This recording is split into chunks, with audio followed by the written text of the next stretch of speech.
वाहिगुरु जी का खालसा वाहिगुरु जी की फतेह। गुरु प्यारी गुरु सवारी साध संगत आप जुड़ चुके हो इस सवेर की गुरमत क्लास विच, जिस विच आपां श्री गुरु ग्रंथ साहब जी बारे जानकारी जिहड़ी है वो साझी कर रहे हैं। सतगुरां दी दया सदका ਆਪਾਂ ਅੱਜ ਸਾਧ ਸੰਗਤ ਜੀ ਜੋ 9 ਧੁਨੀਆਂ ਧੰਨ ਸ਼੍ਰੀ ਗੁਰੂ ਗ੍ਰੰਥ ਸਾਹਿਬ ਜੀ ਦੇ ਅੰਦਰ ਵਾਰਾਂ ਦੇ ਉੱਪਰ ਸਤਿਗੁਰਾਂ ਨੇ ਚੜਾਈਆਂ ਹਨ, ਉਹਨਾਂ ਦੇ ਬਾਰੇ ਆਪਾਂ ਅੱਜ ਗੱਲਬਾਤ ਕਰਨੀ ਹੈ ਕਿ ਉਹ ਕਿਹੜੀਆਂ 9 ਧੁਨੀਆਂ ਹਨ ਤੇ ਉਹਨਾਂ ਦੀ ਪਿਛਲੀ ਲੋਕ ਗਾਥਾ ਕੀ ਹੈ। ਉਹਦੇ ਬਾਰੇ ਆਪਾਂ ਅੱਜ ਦੀ ਇਸ ਕਲਾਸ ਦੇ ਵਿੱਚ ਚਰਚਾ ਕਰਨੀ ਹੈ। ਸਾਧ ਸੰਗਤ ਆਪ ਜਿੰਨੇ ਵੀ ਜੁੜ ਚੁੱਕੇ ਹੋ ਸਭ ਸੰਗਤ ਦਾ ਬਹੁਤ ਬਹੁਤ ਧੰਨਵਾਦ। आओ आप इस क्लास की आरंभता करिए। साध संगत जे गल करिए इन्हां वारां दी 22 वारां धन श्री गुरु ग्रंथ साहब जी के अंदर दर्ज हैं ते इन्हां वारां दे नाल सतगुरां ने सलोक भी दर्ज किए हैं। 2 वारां नूं छड्ड के बसंत की वार ते रामकली की वार, टिक्के की वार जिन्हों कहा जाता है, राय बलवंड तथा सत्ते डूम वाली, इन्हां 2 वारां दे नाल सिर्फ सलोक नहीं दर्ज हैं। बाकी दी वारां दे नाल साध संगत सतगुरां ने सलोक दर्ज किए हैं। उत्थे ही साध संगत इन्हां विचों 22 वारां दे विचों सतगुरां ने 9 वारां ऐसियां चुनियां जिन्हां दे उपर सतगुरां ने जो उस समय दियां प्रचलित लोक धुनियां सन वारां दियां, उन्हां धुनियां नूं इन्हां वारां दे उत्ते दर्ज किया है। तो साध संगत ये 2 तरह की विद्वान जिहड़े है 2 तरह की राय रखते इन्हां धुनियां दे बारे। पहली ये कि ये जिहड़ियां सारियां धुनियां हैं ये सतगुरु श्री गुरु अर्जन देव जी ने जदों श्री गुरु ग्रंथ साहब जी की पावन रचना की है उस समय ये सतगुरां ने आप ही धुनियां वारां दे उपर चाढ़ियां सन। ते दूसरी ये गल भी मिलती है गुरबिलास पातशाही छेवीं के अनुसार जो संप्रदाय विद्वान मानते हैं कि धन सतगुरु श्री गुरु हरगोबिंद साहब छेवें पातशाह जी ने ये वारां दी धुनियां जिहड़ियां हैं ये इन्हां वारां दे उपर चढ़ाइयां हैं।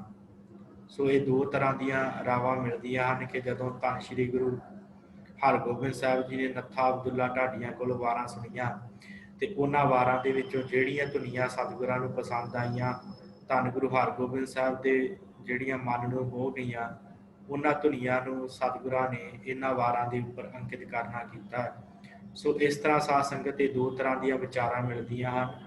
आपां सब तो पहलां गल करनी है कि ये किहड़ियां 9 धुनियां हैं ते किहड़े-किहड़े गुरु साहब ने किहड़ी-किहड़ी वार रची है ते किस-किस वार दे उपर ये धुनियां दर्ज हैं ते किहड़े-किहड़े राग दे विच हैं, इन्हां दे बारे आपां विचार करनी है। सब तो पहलां मैं आप जी नाल ये 9 धुनियां दी जिहड़ी स्क्रीन वो शेयर कर देवां, उपरंत आपां गल अगे चलाउने। हाँ जी साध संगत आप जी की स्क्रीन उपर है ये वारां दीयां धुनियां। सब तो पहला राग है, फिर धुनियां किहड़ी-किहड़ी धुनी का नाम है, फिर उस तो बाद किहड़े-किहड़े सतगुरां दी वार है ते उहदे उपर ये धुनी मौजूद है। अजो आप जी की स्क्रीन उपर है। सब तो पहले जिहड़ा राग है माझ राग। माझ राग दे विच जिहड़ी धुनी दर्ज है मलक मुरीद तथा चंद्रहड़ा सूहिया दी धुनी ते महल्ले पहले दी धन श्री गुरु नानक देव जी की यह वार है। फिर उस तो बाद साध संगत गौड़ी राग है। राय कमाल दी मौज दी धुनी जिहड़ी है इहदे उपर दर्ज की है सतगुरां ने ते उहदे नाल ही साध संगत महल्ले पंजवें दी धन श्री गुरु अर्जन देव जी की यह पावन वार है। श्री गुरु अर्जन देव जी की यह वार है। उस तो बाद तीसरे नंबर पर है आसा राग। आसा राग दी टुंडे अस राजे की धुनी जो सतगुरां ने दर्ज की है ते धन श्री गुरु नानक देव जी की यह पावन वार है। गुजरी राग दे विच है चौथी वार। सिकंदर बहरीम की धुनी ये उपर अंकित की है। तीसरे महल्ले धन श्री गुरु अमरदास जी की यह पावन वार है। पंजवीं वडहंस राग दे विच लला बहलीमा की धुनी महला चौथा चौथे पातशाह की वार है, उहदे उपर यह धुनी अंकित है। फिर 6 नंबर के उपर है रामकली राग। रामकली राग दे विच जोधे वीर है पूर्वबाणी की धुनी ਸਤਿਗੁਰਾਂ ਨੇ ਦਰਜ ਕੀਤੀ ਹੈ ਤੇ ਮਹੱਲੇ ਤੀਜੇ ਧੰਨ ਸ਼੍ਰੀ ਗੁਰੂ ਅਮਰਦਾਸ ਜੀ ਦੀ ਇਹ ਪਾਵਨ ਵਾਰ ਹੈ। ਨੰਬਰ 7 ਦੇ ਉੱਪਰ ਸਾਰਗ ਰਾਗ ਰਾਏ ਮਹਿਮੇ ਹਸਨੇ ਦੀ ਧੁਨੀ ਦਰਜ ਕੀਤੀ ਹੈ ਸਤਿਗੁਰਾਂ ਨੇ। ਮਹੱਲੇ ਚੌਥੇ ਦੀ ਇਹ ਵਾਰ ਹੈ ਧੰਨ ਸ਼੍ਰੀ ਗੁਰੂ ਰਾਮਦਾਸ ਸੱਚੇ ਪਾਤਸ਼ਾਹ ਜੀ ਦੀ।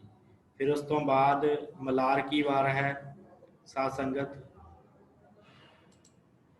ਮਲਾਰ ਕੀ ਵਾਰ ਇਹਦੇ ਵਿੱਚ ਰਾਣੇ ਕੈਲਾਸ਼ ਮਾਲਦੇ ਦੀ ਧੁਨੀ ਅੰਕਿਤ ਕੀਤੀ ਹੈ ਸਤਿਗੁਰਾਂ ਨੇ। ਮਹੱਲਾ ਪਹਿਲਾ ਸ਼੍ਰੀ ਗੁਰੂ ਨਾਨਕ ਦੇਵ ਜੀ ਦੀ ਇਹ ਪਾਵਨ ਵਾਰ ਹੈ।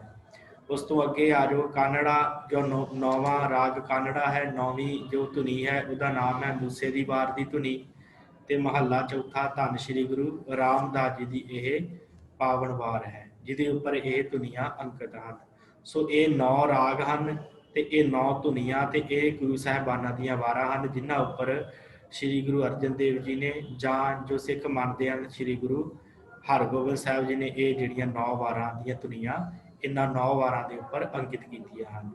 ਸੋ ਸਾਧ ਸੰਗਤ ਇਹ ਜਿਹੜੀਆਂ 9 ਧੁਨੀਆਂ ਹਨ ਇਹਨਾਂ ਦੀ ਜਿਹੜੀ ਧੁਨੀ ਹੈ ਉਹ ਸਿਰਫ ਵਾਰ ਦੇ ਅੰਦਰ ਜੋ ਸਤਿਗੁਰਾਂ ਨੇ ਵਾਰ ਰਚੀ ਹੁੰਦੀ ਹੈ ਨਾ ਉਹਦੀ ਜਿਹੜੀ ਪੌੜੀ ਹੁੰਦੀ ਹੈ ਉਸ ਪੌੜੀ ਦੇ ਨਾਲ ਹੀ ਇਹ ਮੇਲ ਖਾਂਦੀ ਹੈ। ਜਿੰਨਾ ਤੋਲ ਇਹਨਾਂ ਵਾਰਾਂ ਦਾ, ਇਹਨਾਂ ਦੀ ਜੋ ਵਾਰ ਹੈ ਉਸ ਵਾਰ ਦਾ ਤੋਲ ਜਿੰਨਾ ਹੁੰਦਾ ਹੈ ਉਨਾ ਹੀ ਤੋਲ ਸਾਧ ਸੰਗਤ ਇਸ ਵਾਰ ਦਾ ਤੇ ਉਸ ਵਾਰ ਦਾ ਹੁੰਦਾ ਹੈ ਜੋ ਸਤਿਗੁਰਾਂ ਨੇ ਦਰਜ ਕੀਤੀ ਹੈ ਗੁਰਬਾਣੀ ਵਿੱਚ। ਤੇ ਉਹੀ ਤੋਲ ਜਿਹੜਾ ਹੈ ਇਸ ਲੋਕ ਗਾਥਾ ਜਿਹੜੇ ਪਿੱਛੇ ਲੁਕੀ ਹੋਈ ਹੈ ਉਸ ਵਾਰ ਦਾ।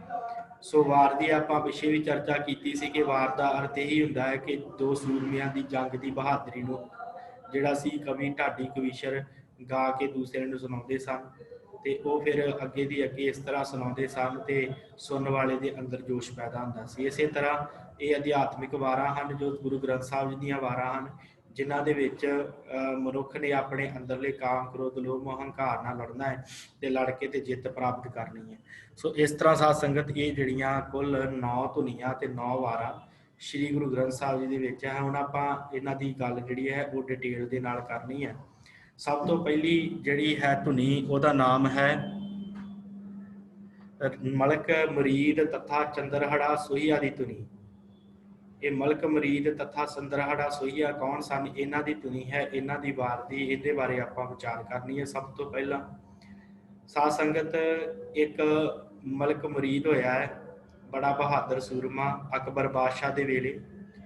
ਤੇ ਵਾਰ ਜੋ ਕਹਾਣੀ ਜੋ ਲੋਕ ਗਾਥਾ ਦੇ ਪਿੱਛੇ ਹੈ ਕਿ ਕਾਬਲ ਦੇ ਲੋਕ ਜਿਹੜੇ ਸੀ ਉਹਨਾਂ ਨੇ ਜੋ ਕਰ ਭਰਨਾ ਬੰਦ ਕਰ ਦਿੱਤਾ ਸੀ ਅਕਬਰ ਬਾਦਸ਼ਾਹ ਨੂੰ। ਕਰ ਜੋ ਦਿੰਦੇ ਸਨ ਜੋ ਵੀ ਉਹਨਾਂ ਦਾ ਇਕੱਠਾ ਹੁੰਦਾ ਸੀ ਉਹ ਸਾਰਾ ਕੁਝ ਉਹ ਦੇਣਾ ਉਹਨਾਂ ਨੇ ਬੰਦ ਕਰ ਦਿੱਤਾ। ਤੇ ਜਦੋਂ ਬੰਦ ਕੀਤਾ ਤੇ ਕਾਫੀ ਸਮਾਂ ਬੀਤ ਗਿਆ, ਕੋਈ ਵੀ ਪੈਸਾ ਕਾਬਲ ਵੱਲੋਂ ਨਾ ਆਇਆ। ਟੈਕਸ ਜਿਹਨੂੰ ਕਹਿੰਦੇ ਅੱਜ ਕੱਲ੍ਹ ਆਪਾਂ, ਕੋਈ ਘਰ ਜਦੋਂ ਕਾਬਲ ਵਾਲਿਆਂ ਨੇ ਨਾ ਦਿੱਤਾ ਤੇ ਫਿਰ ਅਕਬਰ ਬਾਦਸ਼ਾਹ ਨੇ ਆਪਣੇ ਦਰਬਾਰ ਦੇ ਵਿੱਚ ਸਾਰਿਆਂ ਵਜ਼ੀਰਾਂ ਨੂੰ ਇਕੱਠਾ ਕਰਕੇ ਕਿਹਾ ਕਿ ਭਾਈ ਇੱਕ ਪਾਨਾਂ ਦਾ ਬੀੜਾ ਮੰਗਾਇਆ, ਨਾਲ ਤਲਵਾਰ ਮੰਗਾਈ ਕਿ ਕਿਹੜਾ ਹੈ ਸੂਰਮਾ ਜਿਹੜਾ ਜਾ ਕੇ ਕਾਬਲ ਦੇ ਵਿੱਚੋਂ ਜਾ ਕੇ ਤੇ ਉਹਨਾਂ ਦੇ ਕੋਲੋਂ ਕਰ ਇਕੱਠਾ ਕਰਕੇ ਲਿਆਵੇ। ਤੇ ਫਿਰ ਇਹ ਮਲਕ ਮਰੀਦ ਨਾਮ ਦਾ ਇੱਕ ਜਿਹੜਾ ਵਜ਼ੀਰ ਸੀ ਅਕਬਰ ਬਾਦਸ਼ਾਹ ਦਾ, ਇਹ ਖੜਾ ਆ। ਇਹਨੇ ਉੱਠ ਕੇ ਆਖਿਆ ਕਿ ਮਹਾਰਾਜ ਮੈਂ ਜਾਣਾ ਜਿਵੇਂ ਤੁਸੀਂ ਕਹੋ, ਮੈਂ ਜਾ ਕੇ ਉੱਥੋਂ ਕਰ ਇਕੱਠਾ ਲਿਆਉਣਾ ਕਰਕੇ। ਇਹਨੇ ਪਾਨਾਂ ਦਾ ਬੀੜਾ ਚੁੱਕਿਆ ਹੈ, ਨਾਲ ਤਲਵਾਰ ਚੁੱਕੀ ਹੈ ਤੇ ਅਕਬਰ ਬਾਦਸ਼ਾਹ ਨੇ ਇਹਨੂੰ ਜਿੰਨੀ ਸੈਨਾ ਇਹਨੇ ਮੰਗੀ ਹੈ ਉਨੀ ਸੈਨਾ ਦਿੱਤੀ ਹੈ। ਇਹ ਦੋਵੇਂ ਜਾਣੇ ਜਿਹੜੇ ਆ ਵਾਹਿਗੁਰੂ, ਇਹ ਜਿਹੜਾ ਮਲਕ ਮਰੀਦ ਹੈ ਇਹ ਸੈਨਾ ਨੂੰ ਨਾਲ ਲੈ ਕੇ ਕਾਬਲ ਵੱਲ ਨੂੰ ਚੜ੍ਹਿਆ ਤੇ ਕਾਬਲ 'ਚ ਜਾ ਕੇ ਇਹਨੇ ਚੜ੍ਹਾਈ ਕੀਤੀ ਆ। ਉੱਥੇ ਜਿਨ੍ਹਾਂ ਜਿਹੜੇ ਇਹਨਾਂ ਲੜੇ ਆ ਉਹਨਾਂ ਨੂੰ ਇਹਨੇ ਮਾਰ ਮੁਕਾਇਆ ਤੇ ਬੜੀ ਬਹਾਦਰੀ ਦੇ ਨਾਲ ਜੰਗ ਜਿੱਤੀ ਹੈ। ਕਈਆਂ ਨੂੰ ਪਿਆਰ ਨਾਲ ਸਮਝਾ ਕੇ ਉੱਥੋਂ ਕਰ ਇਕੱਠਾ ਕੀਤਾ ਹੈ, ਸਾਰਾ ਟੈਕਸ ਇਕੱਠਾ ਕਰਕੇ ਤੇ ਇਹਨੇ ਉਹ ਜਿਹੜਾ ਕਰ ਸੀ ਉਹ ਅਕਬਰ ਬਾਦਸ਼ਾਹ ਕੋਲ ਦਿੱਲੀ ਭੇਜਿਆ। ਤੇ ਜਦੋਂ ਦਿੱਲੀ ਭੇਜਿਆ ਤੇ ਸਾਧ ਸੰਗਤ ਫਿਰ ਇਹਨੇ ਸੋਚਿਆ ਕਿ ਮਗਰੋਂ ਕਿਤੇ ਫਿਰ ਨਾ ਬਗਾਵਤ ਕਰਦੇ ਕਾਬਲ ਦੇ ਲੋਕ ਫਿਰ ਨਾ ਕਿਤੇ ਬਗਾਵਤ ਕਰ ਦੇਣ। ਇਸ ਕਰਕੇ ਇਹ ਉੱਥੇ ਹੀ ਰਹਿ ਪਿਆ ਮਲਕ ਮਰੀਦ। ਉੱਥੇ ਹੀ ਰਹਿ ਕੇ ਇਹਨੇ ਸਾਰਾ ਕੁਝ ਵੇਖਿਆ, ਪ੍ਰਬੰਧ ਉੱਥੋਂ ਦਾ। ਕਾਫੀ ਸਮਾਂ ਬੀਤਿਆ ਤੇ ਇੱਧਰ ਅਕਬਰ ਬਾਦਸ਼ਾਹ ਦੇ ਦਰਬਾਰ ਦੇ ਵਿੱਚ ਇੱਕ ਹੋਰ ਵਜ਼ੀਰ ਹੈ ਜਿਹਦਾ ਨਾਮ ਹੈ ਚੰਦਰਹੜਾ ਸੋਹੀਆ। ਇਹ ਜਿਹੜਾ ਚੰਦਰਹੜਾ ਸੋਹੀਆ ਸੀ ਇਹਨੇ ਅਕਬਰ ਬਾਦਸ਼ਾਹ ਦੇ ਕੰਨ ਭਰਨੇ ਸ਼ੁਰੂ ਕਰ ਦਿੱਤੇ, ਚੁਗਲੀਆਂ ਕਰਨੀਆਂ ਸ਼ੁਰੂ ਕਰ ਦਿੱਤੀਆਂ कि तू जिहड़ा वो वजीर उधर भेजिया है तो उन्हें तो अपना उधर वखरा राज स्थापित कर लिया, वो नहीं वापस आता। इस तरह जो कंन भरे काफ़ी समा बीतिया, अकबर बादशाह को विश्वास हो गया कि वाकई वो वापस नहीं आया तो जरूर बागी हो गया मेरे को। उन्हें फिर इस चंद्रहड़ा सूईया के अधीन जिहड़ी सी जिन्नी फौज सी वो भेज के ते कहा कि जाके तू उन्होंने जाके मलक मरीद को फड़ के ते मेरे को पेश कर। ये फिर चंद्रहड़ा सूईया जिहड़ा सी ये दिल्ली तो तुरिया ते काबल पहुंचिया ते काबल जाके पहलों इन्हें मित्रता के नाल गल की कि तू इंज आ, सारी गल पता लग गई सी। उधर मलक मरीद ने भी गल पता लग गई कि मेरे विरुद्ध जिहड़ा सी इन्हें कन्न भरे आ बादशाह दे। ਜਦੋਂ ਗੱਲ ਨਾ ਬਣਦੀ ਵੇਖੀ, ਇਹਨੂੰ ਪਤਾ ਸੀ ਜੇ ਮੈਨੂੰ ਦਿੱਲੀ ਲੈ ਗਿਆ ਤੇ ਇਹਨੇ ਜਾ ਕੇ ਉੱਥੇ ਮੈਨੂੰ ਕੈਦ ਕਰਵਾ ਦੇਣਾ। ਤੇ ਜਦੋਂ ਗੱਲ ਕੋਈ ਨਾ ਬਣੀ ਤੇ ਫਿਰ ਸਾਧ ਸੰਗਤ ਇਹਨੇ ਕੀ ਕੀਤਾ, ਜਿਹੜਾ ਚੰਦਰੜਾ ਸੂਈਆ ਸੀ ਇਹਨੇ ਫਿਰ ਲਿਖ ਕੇ ਭੇਜਿਆ ਕਿ ਜਾਂ ਤੇ ਤੂੰ ਮੇਰੇ ਨਾਲ ਚੱਲ ਦਿੱਲੀ ਤੇ ਜਾਂ ਮਰਨ ਲਈ ਤਿਆਰ ਹੋ ਜਾ। ਫਿਰ ਉਸ ਸਮੇਂ ਇਹਨਾਂ ਦੋਵਾਂ ਦੀ ਆਪਸ ਦੇ ਵਿੱਚ ਜੰਗ ਹੋਈ ਆ ਤੇ ਸੈਨਾ ਦੋਵੇਂ ਪਾਸਿਓਂ ਲੜਦੀ ਹੈ ਤੇ ਕਾਫੀ ਦੋਵਾਂ ਪਾਸਿਓਂ ਇਹ ਸੂਰਮੇ ਲੜਦੇ ਆ। ਉਸ ਤੋਂ ਬਾਅਦ ਕੀ ਹੋਇਆ कि इन्हों दोवां ने आपस गल की, कहते क्यों आप अकबर की सैना मराउंदे पे आ, जिहड़ी सैना मैं लैके तुरिया सी वो भी अकबर की है, जिहड़ी तेरे कोल आ वो भी अकबर की है, क्यों ना आप दोवें जाने आ रल के इस मसले नूं हल कर लीए। अपना दोवां की गल है, आप दोवें जाने रल के ते इहनूं जिहड़ा हल कर लीए। आप दोवें आपस च लड़ के देखते हैं, जिहड़ा जित गया तो वो मतलब सुरखरू ते जिहदी मौत हो गई तो बस ठीक है। फिर ये दोवें जाने आपस दे विच लड़े आ ते ऐसा लड़े बहादरी दे नाल कि इन्हां दोवां दा साझा वार होया ते दोवां दे सीस धड़ तो अलग हो गए, दोवें उत्ते शहीद हो गए, दोवें मारे गए। ते फिर इन्हां दी जिहड़ी वार सीगी वो कवियां ने, ढाडियां ने, रागियां ने गाउणी शुरू की, जिहड़े उस समय प्रसिद्ध कवि सन। इन्हां दी बहादरी दी वार कि दोवें आपस दे विच किवें लड़े, वो सारी वार जिहड़ी सी इन्हां ने गाई। उस वार नूं जदों गाया तो वो जदों यह वार सतगुरु गुरु हरगोबिंद साहब के नेड़े आके लत्था अब्दुल्ला नाम के ढाडिया ने गाई है। तो फिर सतगुरां ने धन गुरु हरगोबिंद साहब ने जो गुरबिलास पातशाही छेवी अनुसार सतगुरां ने फिर कहा कि ये जिहड़ी वार की धुनी है ये माझ की वार जिहड़ी धन गुरु नानक साहब जी की है उस वार की धुनी के नाल मेल खाती है। तो इस वार की धुनी नूं उस वार जो गुरु नानक साहब की वार है ਉਹਦੇ ਉੱਪਰ अंकित करना करो। फिर सतगुरां ने ये जिहड़ी मलक मरीद तथा चंद्रहड़ा सूईया की जिहड़ी धुनी है वो श्री गुरु ग्रंथ साहब जी की जो माझ की वार है ਉਹਦੇ अंदर सतगुरां ने दर्ज की है। सो साध संगत आओ आप उस वार का पहले थोड़ा जिहा पद पढ़ लईए किवें वो वार है जो आप जी की स्क्रीन पर पुरानी वार है। वार मलक मुरीद तथा चंद्रहड़ा सूईया की है ਇਹਦੇ ਵਿੱਚ ਕਾਬਲ ਵਿੱਚ मुरीद खां फड़िया बड़ जोर, चंद्रहड़ा लै फौज को चढ़िया बड़ दौर, दोहां कधारा मोह जुड़े दमामे दौर, शस्त्र पजूते सूरियां सिर बद्धे टौर, भोली खिले चंद्रहड़ा रंग लगे सौर, दोवें तरफा जुटियां सर वगण कौर, मैं भी राय सदाए सा वड़िया लाहौर, दोनों सूरे सूरमे जूझे उस ठौर। उस समय ये दोवें सूरमे जिहड़े जूझे आ उन्हां दी इस प्रकार जिहड़ी है वो वार लिखी गई है। सो यही वार सतगुरु धन श्री गुरु ग्रंथ साहब च दर्ज है। आप जी की स्क्रीन उपर है किवें सतगुरां ने इस वार का जिहड़ा सिरलेख दिता है। 137 नंबर अंग के उपर यह सुभायमान है वार। धन श्री गुरु नानक देव जी की वार है। वार माझ की तथा सलोक महला पहला, मलक मुरीद तथा चंद्रहड़ा सोहिया की धुनी गावणी। ये सतगुरां ने इस प्रकार इस वार का सिरलेख दिता है। ये सलोक भी हैं पर मैं सलोक आप जी के नाल नहीं शेयर कराँगा। आप सीधी वार की पौड़ी की ही गल करांगे क्योंकि यदी धुनी जिहड़ी है सिर्फ पौड़ी के नाल ही मेल खाती है। सो ये पौड़ी है इस माझ राग की वार की जो धन श्री गुरु नानक साहब जी की यह वार है। पौड़ी तू करता पुरख अगम है आप शिष्ट उपाति, रंग परंग उपार्जना बहु बहु विध भाती, तू जाने जिन उपाई है सब खेल तुमाती, एक आवे एक जाहे उठ बिन नावे मर जाती, गुरमुख रंग चलूलिया रंग हर रंग राती, सो सेवो सत निरंजनो हर पुरख विदाती, तू आपे आप सुजान है वड पुरख वडाती, जो मन चित तुद ध्यान दे मेरे सच्चिया बल बल हों तिन जाती। सो इस तरह सतगुरां ने यह अध्यात्मिक वार जो महले पहले की माझ राग दे विच है ਇਹਦੇ ਉੱਪਰ ਇਹ ਜਿਹੜੀ ਸਰਲੇਖ ਧੁਨੀ ਮਹਾਰਾਜ ਨੇ ਅੰਕਿਤ ਕੀਤੀ ਹੈ, ਉਹ ਦਾਸ ਨੇ ਆਪ ਜੀ ਨਾਲ ਸਾਂਝੀ ਕੀਤੀ ਹੈ। ਉਸ ਤੋਂ ਅੱਗੇ ਆ ਜਾਓ ਸਾਧ ਸੰਗਤ, ਅਗਲੀ ਜਿਹੜੀ ਵਾਰ ਹੈ ਉਹ ਗੌੜੀ ਰਾਗ ਦੇ ਵਿੱਚ ਹੈ, ਜਿਸ ਦੀ ਧੁਨੀ ਹੈ ਰਾਏ ਕਮਾਲ ਦੀ ਮੌਜਦੀ ਕੀ ਧੁਨੀ, ਮੌਜਦੀ ਕੀ ਵਾਰ ਕੀ ਧੁਨੀ। ਇਹ ਸਤਿਗੁਰਾਂ ਨੇ ਅੰਕਿਤ ਕੀਤੀ। ਇਹ ਜਿਹੜੀ ਵਾਰ ਹੈ ਮਹੱਲਾ ਪੰਜਵਾਂ, ਧੰਨ ਸ਼੍ਰੀ ਗੁਰੂ ਅਰਜਨ ਦੇਵ ਜੀ ਦੀ ਵਾਰ ਹੈ ਇਸ ਸਰਲੇਖ ਦੇ ਅਧੀਨ। ਤੇ ਸਾਧ ਸੰਗਤ ਇਹਦੀ ਕੀ ਕਹਾਣੀ ਹੈ, ਕੀ ਲੋਕ ਗਾਥਾ ਇਹਦੇ ਪਿੱਛੇ ਜੁੜਦੀ ਹੈ। ਕਹਿੰਦੇ ਆ ਕਿ ਇੱਕ ਰਾਜਾ ਕਮਾਲਦੀ ਹੋਇਆ ਤੇ ਇੱਕ ਰਾਜਾ ਸਾਰੰਗ ਹੋਇਆ, ਦੋਵੇਂ ਭਰਾ ਸਨ ਆਪਸ ਦੇ ਵਿੱਚ। ਇਹ ਦੋਵੇਂ ਆਪਸ ਦੇ ਵਿੱਚ ਭਰਾ ਸਨ, ਰਾਜਾ ਕਮਾਲਦੀ ਤੇ ਰਾਜਾ ਸਾਰੰਗ, ਤੇ ਦੋਵੇਂ ਟੈਕਸ ਭਰਿਆ ਕਰਦੇ ਸਨ, ਕਰ ਭਰਿਆ ਕਰਦੇ ਸਨ ਇੱਥੇ ਅਕਬਰ ਬਾਦਸ਼ਾਹ। ਤੇ ਸਾਰੰਗ ਜਿਹੜਾ ਸੀ ਉਹ ਬੜਾ ਭਲਾ ਮਾਨਸ ਸੀ, ਬੜਾ ਚੰਗਾ ਸੀ। ਤੇ ਜਿਹੜਾ ਕਮਾਲਦੀ ਸੀ ਇਹ ਬਹੁਤ ਹੀ ਤੇਜ਼ ਸੀ, ਚਲਾਕ ਸੀ, ਚਤੁਰ ਸੀ। ਤੇ ਜਦੋਂ ਕਿਤੇ ਕਮਾਲਦੀ ਨੇ ਜਾਣਾ ਕਰ ਭਰਨ ਵਾਸਤੇ, ਤੇ ਸਾਰੰਗ ਨੇ ਕਹਿਣਾ ਇੰਜ ਕਰ, ਤੂੰ ਮੇਰੇ ਹਿੱਸੇ ਦਾ ਕਰ ਵੀ ਲੈ ਜਾ। ਦੋਵਾਂ ਦੇ ਵੱਖ-ਵੱਖ ਰਾਜ ਸਨ। ਇਹਨੇ ਕਹਿਣਾ ਤੂੰ ਮੇਰੇ ਹਿੱਸੇ ਦਾ ਕਰ ਵੀ ਲੈ ਜਾ ਤੇ ਜਾ ਕੇ ਅਕਬਰ ਬਾਦਸ਼ਾਹ ਦੇ ਕੋਲ ਮੇਰੀ ਹਾਜ਼ਰੀ ਲਵਾ ਦੀ। ਤੇ ਇਹਨੇ ਕੀ ਕਰਨਾ, ਜਿਹੜਾ ਕਮਾਲਦੀ ਹੁੰਦਾ ਸੀ, ਇਹਨੇ ਉਹਦੇ ਕੋਲੋਂ ਵੀ ਕਰ ਲੈਣਾ, ਟਕੇ ਲੈਣੇ, ਪੈਸਾ ਧੇਲਾ ਲੈਣਾ, ਤੇ ਲੈ ਕੇ ਤੇ ਇਹਨੇ ਚਲ ਜਿਆ ਕਰਨਾ। ਤੇ ਅਕਬਰ ਦੇ ਬਾਦਸ਼ਾਹ ਦੇ ਕੋਲ ਜਾ ਕੇ ਇਹਨੇ ਆਪਣਾ ਕਰ ਭਰ ਦਿਆ ਕਰਨਾ, ਤੇ ਜਿਹੜਾ ਸਾਰੰਗ ਦਾ ਕਰ ਹੁੰਦਾ ਸੀ ਉਹ ਨਾ ਭਰਿਆ ਕਰਨਾ, ਤੇ ਉਹਦੀ ਗੈਰ ਹਾਜ਼ਰੀ ਲਵਾ ਕੇ ਆ ਜਾਇਆ ਕਰਨੀ। ਇਸੇ ਤਰ੍ਹਾਂ ਕਾਫੀ ਸਮਾਂ ਬੀਤਿਆ। ਜਦੋਂ ਵਾਰ-ਵਾਰ ਗੈਰ ਹਾਜ਼ਰੀਆਂ ਵੇਖੀਆਂ ਇਹਨੇ ਅਕਬਰ ਬਾਦਸ਼ਾਹ ਨੇ, ਇਹਨੇ ਕਿਹਾ ਕਿ ਕੀ ਗੱਲ, ਉੱਥੋਂ ਦਾ ਰਾਜਾ ਜਿਹੜਾ ਹੈ ਸਾਰੰਗ ਜਿਹੜਾ ਹੈ ਉਹ ਕਦੀ ਆਇਆ ਹੀ ਨਹੀਂ ਕਰ ਭਰਨ ਵਾਸਤੇ। ਇਹਨੇ ਫਿਰ ਅਕਬਰ ਬਾਦਸ਼ਾਹ ਨੇ ਜਿਹੜੀ ਫੌਜ ਚਾੜੀ ਇਹਦੇ ਸਾਰੰਗ ਦੇ ਵਿਰੁੱਧ, ਸਾਰੰਗ ਨੂੰ ਪਕੜ ਲਿਆ ਗਿਆ। ਸਾਰੰਗ ਸੱਚਾ ਸੀ ਹੁਣ, ਤੇ ਸਾਰੰਗ ਨੂੰ ਪਕੜ ਕੇ ਤੇ ਦਿੱਲੀ ਲਿਆਂਦਾ ਗਿਆ, ਅਕਬਰ ਬਾਦਸ਼ਾਹ ਦੇ ਸਾਹਮਣੇ ਪੇਸ਼ ਕੀਤਾ ਗਿਆ।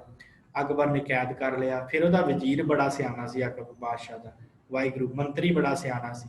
ਉਸ ਮੰਤਰੀ ਨੇ ਵਿੱਚ ਪੈ ਕੇ ਤੇ ਸਾਰੀ ਗੱਲ ਸਮਝਾਈ ਅਕਬਰ ਬਾਦਸ਼ਾਹ ਨੂੰ ਕਿ ਨਹੀਂ ਅਕਬਰ ਬਾਦਸ਼ਾਹ, ਇਹ ਬੰਦਾ ਮਾੜਾ ਨਹੀਂ ਹੈ, ਇਹਨੇ ਕਰ ਭਰਿਆ ਹੈ, ਪਰ ਇਹਦੇ ਭਰਾ ਨੇ ਇਹਦੇ ਨਾਲ ਧੋਖਾ ਕੀਤਾ। ਅਕਬਰ ਬਾਦਸ਼ਾਹ ਨੇ ਗੱਲ ਮੰਨੀ ਤੇ ਉਹਨੇ ਸਾਰੰਗ ਨੂੰ ਛੱਡ ਦਿੱਤਾ। ਜਦੋਂ ਸਾਰੰਗ ਨੂੰ ਛੱਡਿਆ ਤੇ ਇੱਧਰ ਕਮਾਲਦੀ ਨੂੰ ਪਤਾ ਲੱਗਾ ਕਿ ਮੇਰੇ ਭਰਾ ਨੂੰ, ਸਾਰੰਗ ਨੂੰ ਛੱਡ ਦਿੱਤਾ ਗਿਆ, ਅਕਬਰ ਬਾਦਸ਼ਾਹ ਨੇ ਉਹਨੂੰ ਛੱਡ ਦਿੱਤਾ। ਤੇ ਜਦੋਂ ਇਹ ਗੱਲ ਪਤਾ ਲੱਗੀ ਤੇ ਉਹਨੇ ਕੀ ਕੀਤਾ, ਜਿਹੜਾ ਕਮਾਲਦੀ ਸੀ ਉਹ ਹੁਣ ਬੜਾ ਤੇਜ਼ ਸੀ, ਚਲਾਕ ਸੀ। ਉਹਨੂੰ ਪਤਾ ਲੱਗਾ ਕਿ ਜਿਹੜਾ ਸਾਰੰਗ ਹੈ ਆਪਣੇ ਰਾਜ 'ਚ ਵਾਪਸ ਆ ਗਿਆ। ਇਹਨੇ ਕੀ ਕੀਤਾ, ਇਹਨੇ ਸੱਦਾ ਭੇਜਿਆ ਕਿ ਸਾਰੰਗ ਨੂੰ ਕਿ ਤੂੰ ਮੇਰੇ ਰਾਜ ਦੇ ਵਿੱਚ ਆ ਤੇ ਇੱਥੇ ਆ ਤੇ ਮੈਂ ਤੇਰੇ ਕੋਲੋਂ ਮਾਫੀ ਮੰਗਣੀ ਹੈ, ਮੇਰੇ ਕੋਲ ਬੜੀ ਵੱਡੀ ਗਲਤੀ ਹੋ ਗਈ, ਤੂੰ ਮੇਰਾ ਵੱਡਾ ਭਰਾ ਸੀ ਤੇ ਮੈਂ ਤੇਰੇ ਨਾਲ ਗਲਤ ਕੰਮ ਕੀਤਾ ਹੈ, ਤੇ ਤੂੰ ਮੇਰੇ ਕੋਲ ਆ ਤੇ ਮੈਂ ਤੇਰੇ ਕੋਲੋਂ ਮਾਫੀ ਮੰਗਣੀ ਹੈ।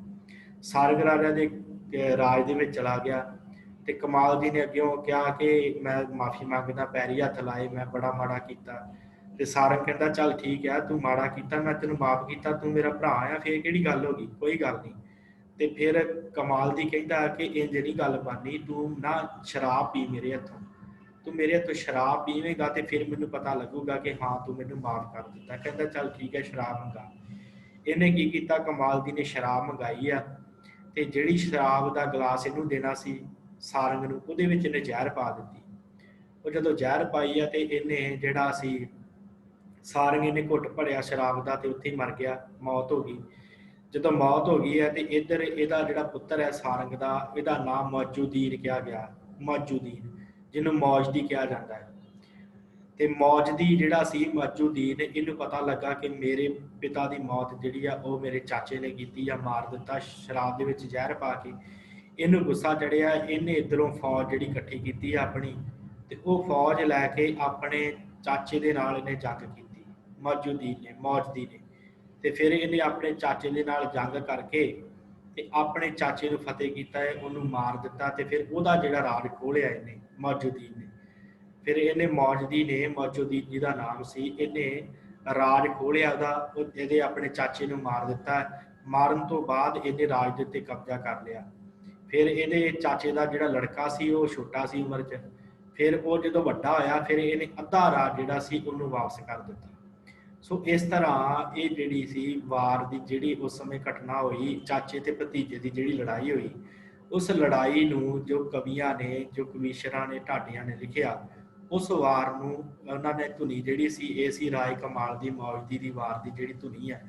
ਉਸ ਤਰ੍ਹਾਂ ਜਿਵੇਂ ਉਹਨਾਂ ਨੇ ਗਾਈ, ਉਹ ਸਤਿਗੁਰੂ ਧੰਨ ਗੁਰੂ ਹਰਗੋਬਿੰਦ ਸਾਹਿਬ ਜੀ ਨੇ ਜਾਂ ਗੁਰੂ ਅਰਜਨ ਦੇਵ ਜੀ ਮਹਾਰਾਜ ਨੇ ਇਹ ਜਿਹੜੀਆਂ ਧੁਨੀਆਂ ਇਹ ਗੌੜੀ ਰਾਗ ਦੇ ਵਿੱਚ ਜੋ ਗੁਰੂ ਅਰਜਨ ਦੇਵ ਜੀ ਦੀ ਵਾਰ ਹੈ, ਉਸ ਵਾਰ ਦੇ ਉੱਤੇ ਮਹਾਰਾਜ ਨੇ ਅੰਕਿਤ ਕੀਤੀ ਹੈ। ਸੋ ਸਾਧ ਸੰਗਤ ਕੀ ਹੈ ਇਸ ਵਾਰ ਦਾ ਜੋ ਮੈਂ ਆਪ ਜੀ ਨਾਲ ਸਾਂਝਾ ਕਰਦਾ ਹਾਂ, ਕੀ ਬੋਲ ਹਨ ਇਸ ਵਾਰ ਦੇ, ਤੇ ਨਾਲ ਹੀ ਜੋ ਸਤਿਗੁਰਾਂ ਨੇ ਸਰਲੇਖ ਦਿੱਤਾ ਉਹ ਕੀ ਹੈ। ਆਪ ਜੀ ਦੀ ਸਕਰੀਨ ਉੱਪਰ ਹੈ, ਵਾਰ ਰਾਏ ਕਮਾਲ ਦੀ ਮੌਜ ਦੀ ਕੀ ਹੈ ਇਹ ਵਾਰ ਦੇ ਵਿੱਚ। ਰਾਣਾ ਰਾਏ ਕਮਾਲ ਦੀ ਰਣ ਭਾਰਾ ਬਾਹੀ, ਮੌਜੂਦੀਨ ਤਲਵੰਡੀਓਂ ਚੜ੍ਹਿਆ ਸਾ ਬਾਹੀ, ਢਾਲੀ ਅੰਬਰ ਛਾਇਆ ਵਾਂਗ ਫੁੱਲੀ ਕਾਹੀ, ਜੁੱਟੇ ਆਮੋ ਸਾਹਮਣੇ ਨੇਜੇ ਝਲਕਾਹੀ, ਮੌਜੇ ਘਰ ਵਧਾਈਆਂ ਘਰ ਚਾਚੇ ਤਾਹੀ। ਮੌਜੇ ਦੇ ਘਰ ਵਧਾਈਆਂ ਵੱਜੀਆਂ, ਜਿੱਤ ਗਿਆ ਹੈ, ਤੇ ਚਾਚੇ ਦੇ ਘਰ ਰੋਣ ਸਿਆਪਾ ਪੈ ਗਿਆ ਕਿਉਂਕਿ ਚਾਚਾ ਉਹਦਾ ਜਿਹੜਾ ਉਹ ਮਰ ਗਿਆ ਹੈ। ਇਸ ਤਰ੍ਹਾਂ ਇਹ ਜਿਹੜੀ ਮੌਜੂਦੀਨ ਦੀ ਤੇ ਕਮਾਲ ਦੀ ਜਿਹੜੀ ਸੀ ਉਹ ਜੰਗ ਦਾ ਇਹਦੇ ਵਿੱਚ ਵੇਰਵਾ ਦਿੱਤਾ ਗਿਆ। ਤੇ ਇਹ ਜਿਹੜੀ ਵਾਰ ਨੂੰ ਸਤਿਗੁਰਾਂ ਨੇ ਅੰਕਿਤ ਕੀਤਾ ਹੈ, ਧੰਨ ਗੁਰੂ ਅਰਜਨ ਦੇਵ ਜੀ ਨੇ ਜਾਂ ਧੰਨ ਸ਼੍ਰੀ ਗੁਰੂ ਹਰਗੋਬਿੰਦ ਸਾਹਿਬ ਜੀ ਨੇ। ਇਸ ਵਾਰ ਦੇ ਇਹ ਬੋਲ ਹਨ, ਤੇ ਇਹ ਸਤਿਗੁਰਾਂ ਨੇ ਜਿਹੜੀ ਉੱਪਰ ਸਰਲੇਖ ਦਿੱਤਾ ਹੈ ਇਸ ਵਾਰ ਦੇ ਉੱਪਰ 318 ਅੰਗ ਦੇ ਉੱਪਰ ਇਹ ਪਾਵਨ ਵਾਰ ਸੁਭਾਇਮਾਨ ਹੈ। ਗੌੜੀ ਰਾਗ ਦੇ ਵਿੱਚ ਮਹੱਲੇ ਪੰਜਵੇਂ ਦੀ ਵਾਰ ਹੈ, ਧੰਨ ਸ਼੍ਰੀ ਗੁਰੂ ਅਰਜਨ ਦੇਵ ਜੀ ਦੀ।